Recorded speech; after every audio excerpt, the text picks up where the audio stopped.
I thought everyone would laugh. Standing before their friends and family on their 5th anniversary, I made the joke. At least James here finally learned to cook. Took him 3 years longer than Ryan ever needed. The laughter I expected never came. Instead, I watched her husband's smile collapse, watched her mother-in-law's eyes widen, watched the room collectively hold its breath. That night, for the first time, James slept in the guest room without saying goodnight. But I'm getting ahead of myself. Let me tell you how I became the woman who destroyed her marriage with a single sentence at her own anniversary party. My name is Isabel Hartley, though everyone calls me Belle, and until 3 months ago, I thought I was living my best life. At 34, I had what most women would consider the perfect setup: a stable job as an administrative coordinator at Riverside Community College, a devoted husband who taught high school chemistry, and a beautiful suburban home with granite countertops and a 2-car garage. The problem was, I was bored out of my mind. James had always been the steady type, reliable, methodical, the kind of man who color-coded his lesson plans and never forgot to take out the trash on Tuesday mornings. When we met 7 years ago at a mutual friend's barbecue, his quiet intelligence had been refreshing after a string of disappointing dates with guys who thought wit meant making crude jokes about everything. But 5 years of marriage had worn that initial charm thin. James would come home from school, grade papers until 9, then fall asleep watching documentaries about marine biology or the history of the periodic table. Our conversations revolved around mortgage payments, his students' test scores, and whether we should finally replace the guest bathroom tile. Where was the excitement? Where was the passion? That's when Ryan Mercer walked back into my life. I'd first met Ryan when I was 26, fresh out of a relationship and working at a different college across town. He was everything James wasn't: spontaneous, charming, the kind of guy who could make ordering coffee feel like an adventure. We dated for 8 months, a whirlwind of late-night drives, impromptu weekend trips, and the kind of chemistry that made my friends jealous. It ended badly, of course. Ryan wasn't the settling down type, and I'd been naive to think I could change him. When I met James 2 years later, his stability felt like exactly what I needed. No drama, no guessing games, just solid, dependable love. But stability, I was learning, could feel a lot like suffocation. Ryan had become the head bartender at Meridian, a trendy gastropub downtown that attracted the young professional crowd. I'd heard about his success through mutual friends, seen his posts on social media, showing him behind the bar, mixing craft cocktails with that same confident smile I remembered. The first time I went to Meridian was innocent enough. My coworker Sarah had suggested it for happy hour after a particularly stressful day dealing with student registration issues. I'd told myself I was just curious, that there was nothing wrong with seeing how an old friend was doing. Ryan spotted me immediately when we walked in. His face lit up with that familiar grin, and he made a point of coming over to our table during his break. "Evie Hartley," he said, using the nickname that had always made me feel special. "Still looking like trouble, I see." The conversation was light, catching up on the basics. He asked about my job, complimented my hair, made the kind of easy small talk that James had never been good at. But there was something else there too. A spark, a reminder of who I used to be before I became half of a sensible married couple. I started going back to Meridian more often, always with friends at first, always with a reasonable excuse. Sarah was happy to join me, and sometimes I'd bring other co-workers for birthday celebrations or Friday wind-downs. Ryan would always make time to chat, remembering my drink preferences, asking about my week with genuine interest. It was harmless flirtation, I told myself. Just because I was married didn't mean I was dead. James barely seemed to notice when I mentioned going out after work, usually just nodding absently while grading papers or preparing lesson plans.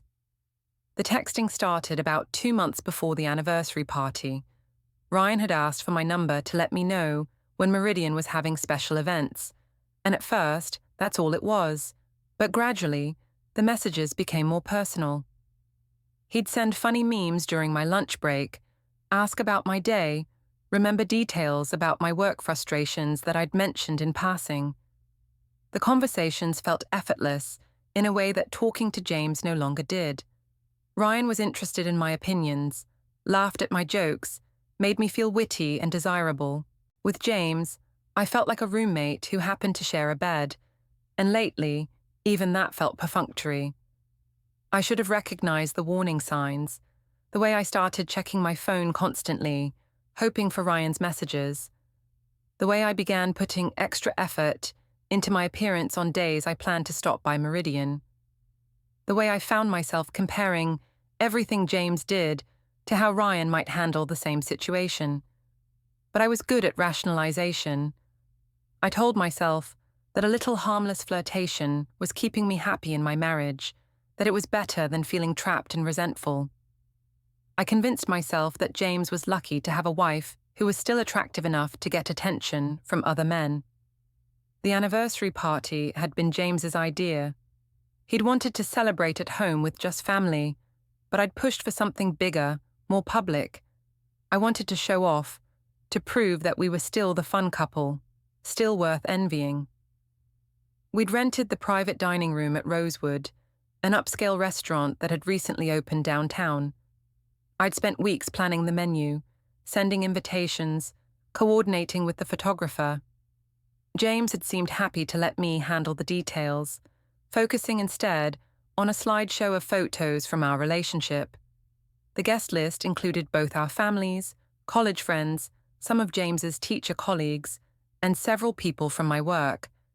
I'd made sure to invite Sarah and a few other co-workers who knew about my friendship with Ryan, though I'd been careful not to mention him directly to James. The evening started perfectly. I'd worn a new dress, a fitted red number that I'd bought specifically for the occasion, and felt confident and radiant. James looked handsome in his navy suit, and for a moment, watching him laugh at his father's stories, I remembered why I'd fallen in love with him. The trouble started when I'd had a few glasses of wine and spotted Sarah taking photos for social media. I'd been thinking about Ryan all week, knowing he'd probably see the party posts online, wanting to make sure I looked happy and desirable. "Get one of me and James," I'd called out, pulling my husband close for a photo. He'd smiled obligingly, used to my social media habits, but the photo wasn't enough. I wanted to seem clever, entertaining, the kind of woman who could command a room. I wanted Ryan to see that I was the star of my own life, not just a suburban housewife going through the motions. That's when I made the announcement that would change everything. "Before we cut the cake," I said, tapping my wine glass to get everyone's attention, "I want to say a few words about my amazing husband." James looked surprised but pleased. His parents, Eleanor and Richard, smiled encouragingly from their table. His sister Lydia raised her phone to record the moment. "5 years ago, I married the most patient man in the world," I began, getting a few chuckles. "Patient enough to put up with my cooking disasters, my shopping habits, and my terrible sense of direction." More laughter. James was grinning now, relaxed and happy. "He's learned so much since we got married," I continued, the wine making me feel bold and clever. "He can finally fold fitted sheets, he remembers to put the toilet seat down most of the time, and he's even learnt to cook." I paused for effect, scanning the room with a smile. At least James here finally learned to cook. Took him 3 years longer than Ryan ever needed. The silence was immediate and absolute. James's smile didn't fade gradually. It simply vanished, like someone had flipped a switch. His mother's fork stopped halfway to her mouth, and I watched her eyes widen in shock and embarrassment. I looked around the room, confused by the lack of laughter. Sarah was staring at me with an expression I couldn't read. James's colleagues were looking anywhere but at us. Even my own sister Lynn seemed frozen in place. "What?" I said, trying to laugh it off. "It's just a joke. Ryan's my ex. He was always good in the kitchen." But the damage was done. James stood up slowly, his face pale but composed. "Excuse me," he said quietly. "I need some air." He walked out of the dining room without looking back, leaving me standing there in my red dress, holding a wine glass, suddenly aware that I'd made a terrible mistake. Eleanor Hartley stood up next, her voice shaking slightly. "I think we should probably call it tonight," she said, not looking at me. The party dissolved quickly after that. People made awkward excuses, gathered their coats, offered stilted congratulations that felt more like condolences. I tried to salvage the situation, laughing too loudly, insisting it was just a harmless joke, but no one seemed convinced. James came back as the last guests were leaving, his face carefully neutral. He helped clean up without speaking to me directly, answering only when others addressed him. The drive home was silent. I kept glancing at him, trying to gauge his mood, but his expression was unreadable. When we pulled into our driveway, he finally spoke. "I'm sleeping in the guest room tonight," he said simply. "James, come on," I started, but he was already getting out of the car. That night, I lay alone in our king-size bed, staring at the ceiling and trying to understand what had gone wrong. It was just a joke, I told myself. A stupid, thoughtless joke, but nothing worth this level of drama. I pulled out my phone and scrolled through the photos from the evening, looking for evidence that it hadn't been as bad as it seemed. But even in the pictures, I could see the moment everything changed. There was a photo Sarah had taken just seconds after my comment, and James's face told the whole story. I started to compose a text to him, then deleted it, then started another one. How do you apologize for something you're not even sure was wrong? Finally, I settled on, "I'm sorry about tonight. I didn't mean anything by it. Can we talk tomorrow?" I waited for a response, but none came. Eventually, I heard the guest room door close down the hall, and I knew James had seen the message but chosen not to reply. As I finally drifted off to sleep, I told myself that everything would be fine in the morning. James was probably just embarrassed, maybe a little hurt, but he'd get over it. He always did. I had no idea that I'd just fired the first shot in a war I was destined to lose. The next morning, James was already gone when I woke up. His coffee cup sat in the sink, rinsed clean, and there was a note on the counter. "Gone for a run. Back later." It was Saturday, and James usually slept until 8 on weekends, then made us both breakfast while I caught up on social media in bed. The disruption of routine felt ominous, but I pushed the feeling aside. I spent the morning cleaning up the remnants of the party, putting away extra chairs, washing wine glasses, throwing out wilted flowers. Keeping busy helped me avoid thinking about the night before, though I kept checking my phone for messages from James. When he finally returned, sweaty and flushed from what must have been a long run, he was polite but distant. He showered, made himself lunch, and settled in his study to grade papers, on a Saturday, which was unusual. "Want to watch a movie later?" I asked, trying to sound casual. "I have a lot of work to catch up on," he said without looking up from his desk. I hovered in the doorway for a moment, waiting for him to say something more, but he'd already turned his attention back to his papers. The dismissal was gentle but unmistakable. That evening, I tried again. "I was thinking we could order from that Thai place you like." "I already ate," he said, though I hadn't heard him in the kitchen. He went to bed early, and once again, I heard the guest room door close. This was becoming a pattern I didn't like. Sunday brought more of the same polite distance. James went to his parents' house for their weekly family dinner, a tradition I'd stopped attending months ago, claiming work stress, and didn't invite me to join him. I used the alone time to call my sister Lynn, needing to talk through what had happened. "I don't understand why everyone's making such a big deal out of this," I said, pacing around the living room. "It was just a joke." Lynn was quiet for a moment. "Ev, you compared your husband to your ex-boyfriend in front of his entire family, at your anniversary party. So, it's not like I said anything inappropriate. I just mentioned that Ryan was a good cook." You made it sound like you were still in contact with him. Are you? The question caught me off guard. We're friends, I said carefully. We run into each other sometimes. Ev. Lynn's voice had that warning tone I remembered from childhood. Please tell me you're not doing something stupid. I'm not doing anything, I said, which was technically true. Flirting didn't count as doing something, did it? After we hung up, I felt more unsettled than before.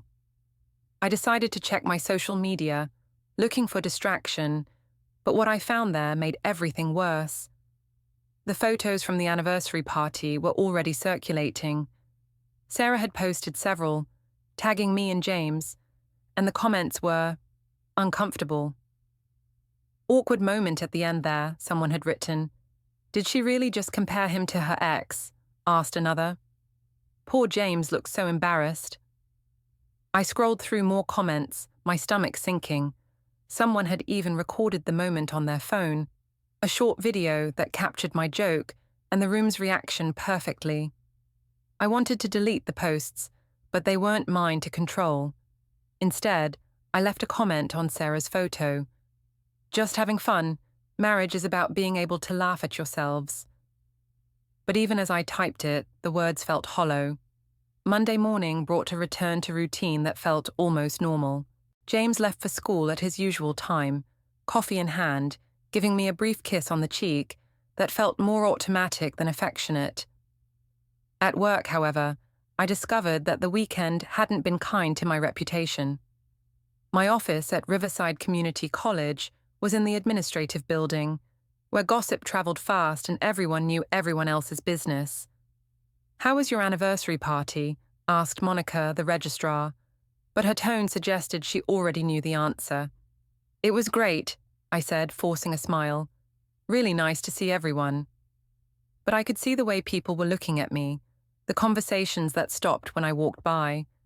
Someone had clearly seen the social media posts, and the story was spreading. During my lunch break, I found myself driving to Meridian. I told myself I just needed a friendly face, someone who would make me feel normal again. Ryan was behind the bar, mixing drinks for the lunch crowd. When he saw me, his face lit up with that familiar grin. There's my favorite troublemaker, he said, coming over to where I'd sat down. I saw the party posts online. Looked like quite a night. You could say that, I replied, grateful that he wasn't treating me like a pariah. Rough weekend with the husband? He was wiping down glasses as he talked, his movements casual and practiced. He's being dramatic about the whole thing, acting like I committed some terrible crime. Ryan raised an eyebrow. What exactly did you say? I recounted the joke, watching his face for a reaction. Instead of horror or disapproval, he started laughing. You mentioned me by name at your anniversary party. He seemed delighted rather than concerned. Evie, you're even more dangerous than I remembered. The word dangerous sent a little thrill through me. When was the last time anyone had called me dangerous? James certainly never had. It wasn't supposed to be a big deal, I said. I was just trying to be funny. Oh, it's funny, all right. Your poor husband probably had no idea what hit him. Ryan made me a drink, something fruity and strong that I definitely shouldn't have been having at lunch on a Monday. But it felt good to be somewhere where my actions were seen as amusing rather than scandalous. We talked for another 20 minutes, and Ryan's attention made me feel like myself again. He asked about my work, remembered details from our previous conversations, made me laugh in a way that felt effortless. You should come by more often, he said as I was getting ready to leave. I miss having someone interesting to talk to. Driving back to work, I felt lighter than I had all weekend. So what if James was being sulky? So what if his family was scandalized? I was a grown woman, and I deserved to have friendships and fun. But that afternoon, I got a call from HR. Isabel, could you come to my office for a moment? Asked Patricia Williams, the Human Resources Director. Patricia was a no-nonsense woman in her 50s who had been at the college longer than anyone could remember. Her office was all glass walls and neutral colors, designed to be intimidating without seeming hostile. "I wanted to talk to you about some concerns that have been raised," she said once I was seated across from her desk. My stomach dropped. "What kind of concerns?" "There have been some posts on social media that mention your personal life, and some of your colleagues are concerned about the college's reputation." She turned her computer monitor toward me, showing my Facebook profile. Someone had shared the video of my anniversary joke, and it had been tagged with Riverside Community College. "I understand that everyone has a private life," Patricia continued, "but when that private life becomes public, in a way that reflects poorly on the institution, we have to address it." "It was just a joke at a private party," I said, hearing the defensiveness in my own voice. "I'm sure it was, but perception matters, especially in our field. We work with students and families who expect a certain level of professionalism from our staff." She handed me a folder containing the college's social media policy and code of conduct. "I'm not taking any formal action at this time, but I wanted to make sure you're aware of the guidelines." The meeting was brief but humiliating. Walking back to my office, I felt like everyone was staring at me, though that was probably paranoia. That evening, James came home at his usual time but went straight to his study. I could hear him on the phone, speaking in low tones, though I couldn't make out the words. When I knocked on the door to ask about dinner, he opened it only part way. "I'm going to work late tonight," he said. "Don't wait up." "James, we need to talk about this. You can't just ignore me forever." He looked at me for a long moment, and I saw something in his expression I'd never seen before. Not anger exactly, but something colder and more final. "I'm not ignoring you, Ev. I'm thinking." "Thinking about what?" "About a lot of things." He closed the door gently but firmly, leaving me standing in the hallway. That night, I lay in bed listening to the sounds from his study, drawers opening and closing, papers rustling, the occasional click of computer keys. What was he doing in there? Around midnight, I crept down the hall and tried the door handle. It was locked. James had never locked his study before.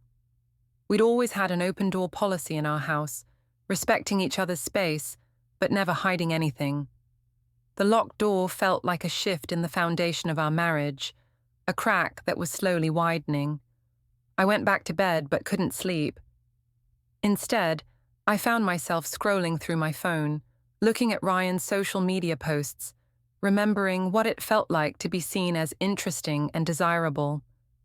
Maybe James's coldness was a blessing in disguise. Maybe it was time to stop pretending that our marriage was everything I needed it to be. I composed a text to Ryan. "Thanks for the drink today. It was exactly what I needed." His response came quickly. "Anytime, beautiful. You know where to find me." I stared at the word beautiful for a long time before finally putting my phone away. James hadn't called me beautiful in months. As I finally drifted off to sleep, I told myself that I wasn't doing anything wrong. I was just maintaining a friendship with someone who appreciated me for who I was. But deep down, I knew I was lying to myself. And somewhere in his locked study, I had a feeling James was starting to see through my lies too. The rest of the week passed in a strange, cold routine. James continued sleeping in the guest room, continued locking his study, continued treating me with polite distance that somehow felt worse than outright anger would have been.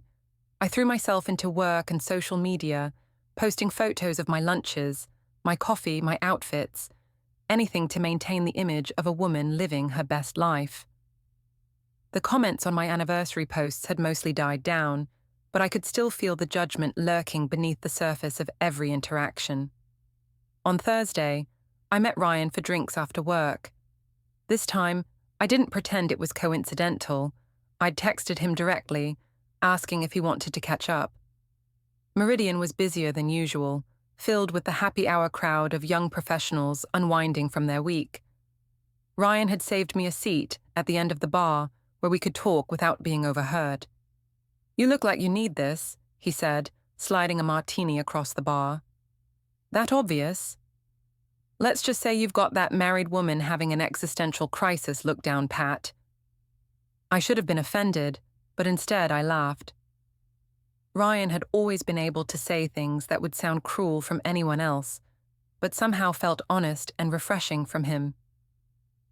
James is still giving me the silent treatment, I said, taking a sip of the martini. It's been almost a week. What's his deal? I mean, it was just a joke.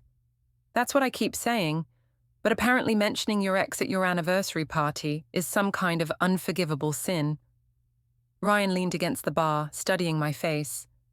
You know what I think? What? I think he's threatened. He sees that you're still the same fun, interesting woman you always were, and he can't handle it. The words were exactly what I needed to hear. You think so? I know so. Some guys can't handle being with a woman who has a past, who had relationships before them. They want to pretend they're your first and only everything. We talked for 2 hours, and by the end of the evening, I felt vindicated. Ryan was right. James was being possessive and unreasonable. I was allowed to have friends, allowed to have a history, allowed to make jokes. When Ryan walked me to my car, he gave me a hug that lasted just a beat longer than it should have. Don't let him make you feel guilty for being yourself, he said. Driving home, I felt empowered for the first time in days. I was done apologizing for a harmless comment. If James wanted to sulk, that was his choice. I decided to document my evening, posting a photo I'd taken of my martini with the caption, "Sometimes you need good friends and good drinks to remind you who you are. Living my best life, no regrets." The post got more likes and comments than anything I'd shared in weeks. People were responding to my confidence, my refusal to be shamed into hiding. But when I got home, James was waiting in the living room. "We need to talk," he said. He was holding his laptop, and his expression was more serious than I'd ever seen it. "Okay," I said, settling into the chair across from him. "I'm glad you're finally ready to have a conversation about this." "I've been doing some thinking this week," he said slowly. "About us, about our marriage, about what I want for my future." Something in his tone made my stomach clench, but I forced myself to stay calm. "And what conclusions have you come to?" Instead of answering directly, he turned his laptop toward me. On the screen was a spreadsheet with dates, times, and entries I didn't immediately understand. "What is this?" "It's a record of your social media activity over the past 3 months," he said. "Every post, every comment, every check-in at Meridian." I stared at the screen, feeling like I'd been punched in the gut. The spreadsheet was meticulous, organized, damning.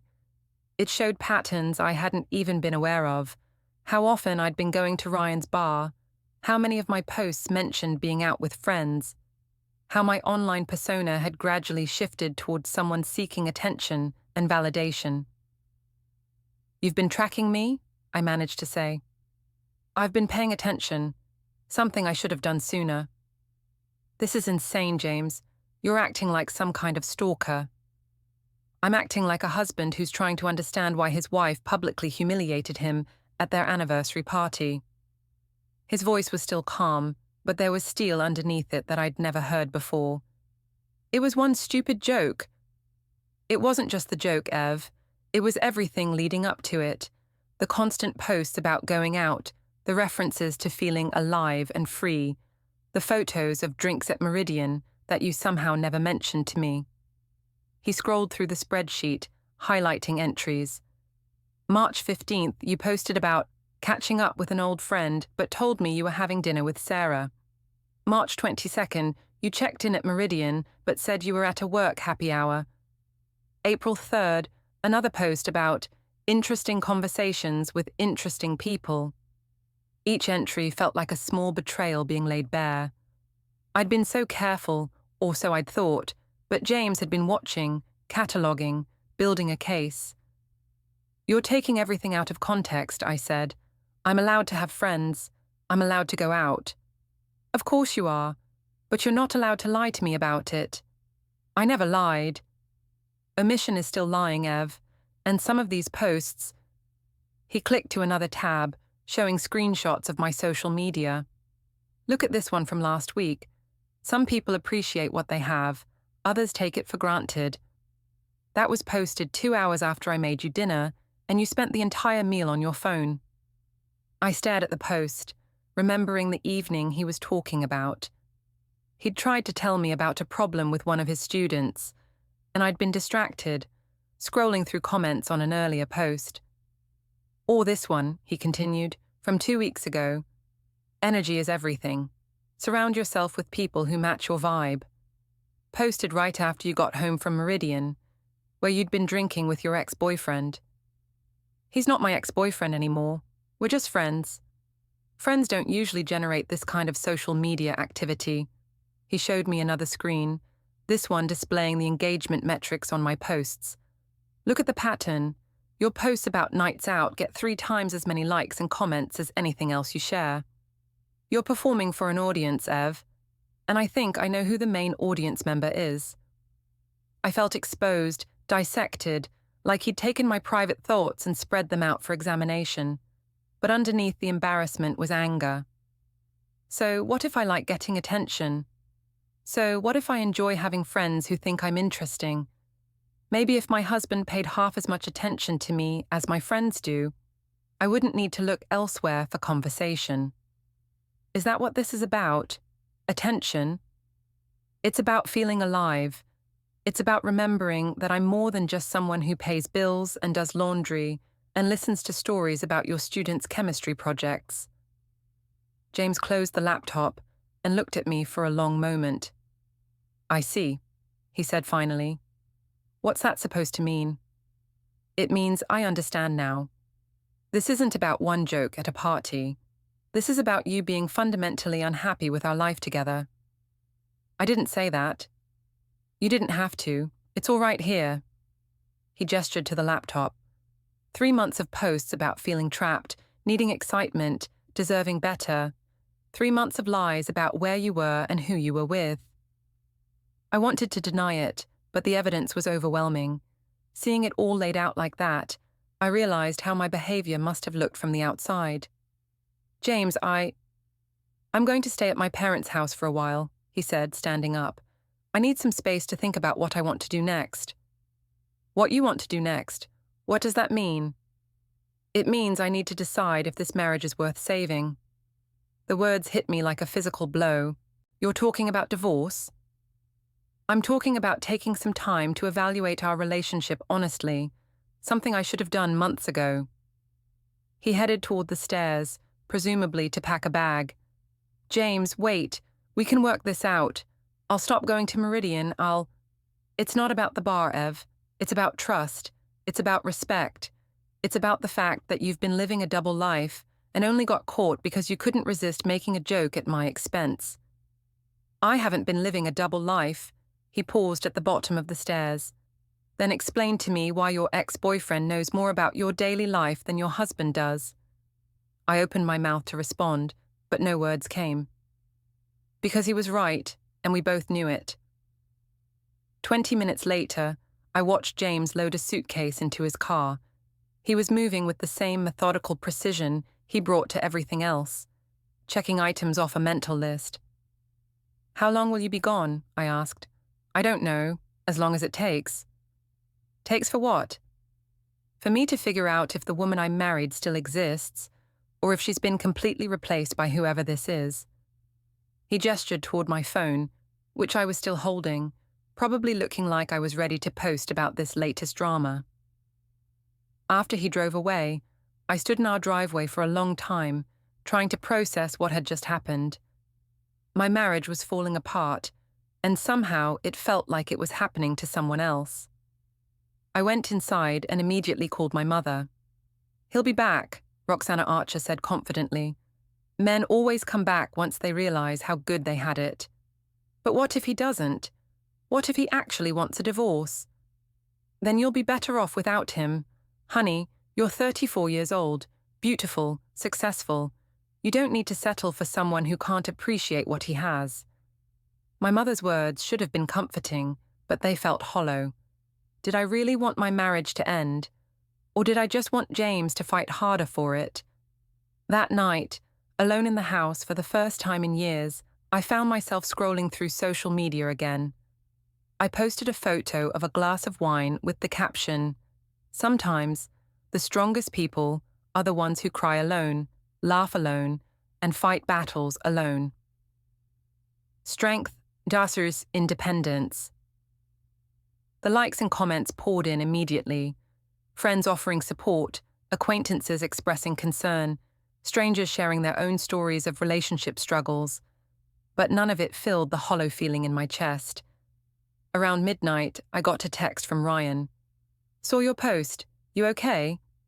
Without thinking, I replied, "Not really. James moved out." "I'm sorry, that sucks. Want to grab a drink tomorrow? I could use a friend." "Of course, I'm here for you." I put my phone down and tried to sleep, but the house felt too quiet, too empty. For the first time since this whole mess started, I wondered if I'd made a terrible mistake. But it was too late for second thoughts now. The game had become public, and I was committed to playing it through to the end. James had been gone for 5 days when I discovered he'd been busier than I'd realized. I'd been checking our joint bank account obsessively, partly out of practical concern, and partly because I was hoping his spending patterns might give me clues about his state of mind. What I found instead was a series of transactions that made my blood run cold. Consultation fees paid to Morrison and Associates, a law firm downtown that specialized in family law. A payment to a private storage facility. A charge from a digital forensics company I'd never heard of. James wasn't just taking time to think, he was preparing for war. I called the law firm, pretending to be his assistant confirming an appointment, but they wouldn't give me any information. The storage facility was equally unhelpful, but the digital forensics company's website made their services crystal clear. They specialized in recovering deleted files, analyzing social media activity, and providing evidence for legal proceedings. My hands were shaking as I hung up the phone. James had always been methodical, but this level of preparation suggested he'd been planning his exit strategy for longer than I'd realized. I needed advice, so I called Lynn. "He hired a lawyer," my sister said when I explained the bank charges. "It looks that way, and some kind of computer expert." "Ev, what exactly have you been doing that he'd need digital forensics?" "Nothing. I mean, I've been texting with Ryan, but it's all innocent." "Define innocent." I thought about the messages we'd exchanged over the past few months, the compliments, the inside jokes, the increasingly personal conversations. Individually, each text was harmless, but together, they probably painted a picture I didn't want examined in a courtroom. "We're friends," I said weakly. "Friends don't usually cause their married friends to hire divorce lawyers." That afternoon, I drove to Meridian, needing to see Ryan, needing someone to tell me I wasn't losing my mind. The bar was quiet, with just a few regulars nursing beers and watching sports on the mounted TVs. Ryan was restocking bottles when I walked in, and his face lit up when he saw me. "There's my favorite runaway wife," he said, coming around the bar to give me a hug. "I'm not a runaway wife. I'm a wife whose husband ran away." "His loss? You want your usual?" I nodded, settling onto my regular stool. The familiarity of the routine was comforting, even if everything else in my life was falling apart. "So what's the latest in the James drama?" Ryan asked as he mixed my drink. I told him about the bank charges, the lawyer, the forensics company. Ryan listened with the kind of focused attention that James used to give me but hadn't in months. "Sounds like he's serious about this divorce thing," he said when I finished. "I don't understand why he's being so extreme. It's like he's trying to destroy me." "Maybe he's just protecting himself. Guys like James, they don't handle humiliation well. You made him look weak in front of his family, and now he's overcompensating." Ryan's analysis made sense. James had always been proud, maybe even a little vain about his reputation as the responsible, reliable husband. My anniversary joke had damaged that image, and now he was lashing out. "The thing is," Ryan continued, leaning closer, "he's probably hoping you'll panic and come crawling back, begging for forgiveness." "Should I?" That depends. Do you want to spend the rest of your life walking on eggshells, making sure you never bruise his precious ego again? The question hit home. Was that what reconciliation would mean? A lifetime of censoring myself, avoiding any behavior that might threaten James's sense of control. I deserve better than that, I said. You absolutely do. You deserve someone who appreciates your spirit instead of trying to crush it.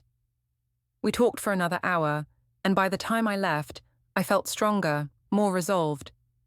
James wanted to play hardball. Fine, I could play too. That evening, I posted a photo of myself at Meridian with the caption, "Grateful for friends who remind you of your worth when others try to tear you down. Know your value, moving forward." The post got more engagement than anything I'd shared in weeks. Comments poured in from friends and acquaintances, offering support and encouragement.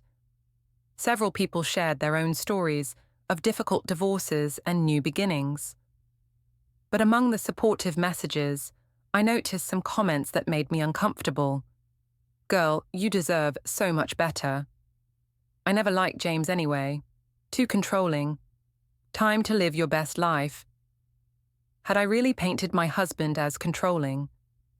Looking back at my recent posts, I could see how someone might interpret my feeling free and finding my voice captions as subtle criticisms of my marriage. The thought bothered me more than I expected. James wasn't controlling, he was just steady, predictable, maybe boring but not cruel or manipulative. But it was too late to change the narrative now.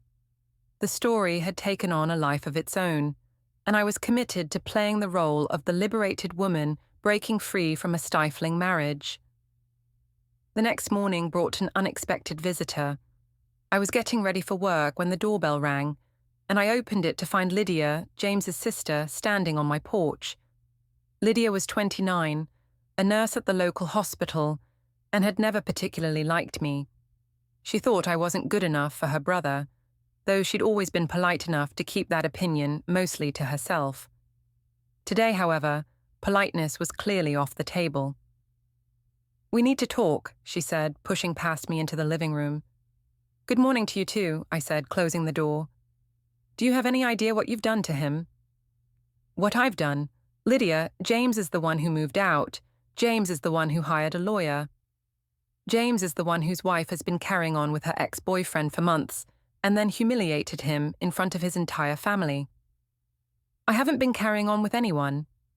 Lydia pulled out her phone and showed me a screenshot of my post from the night before.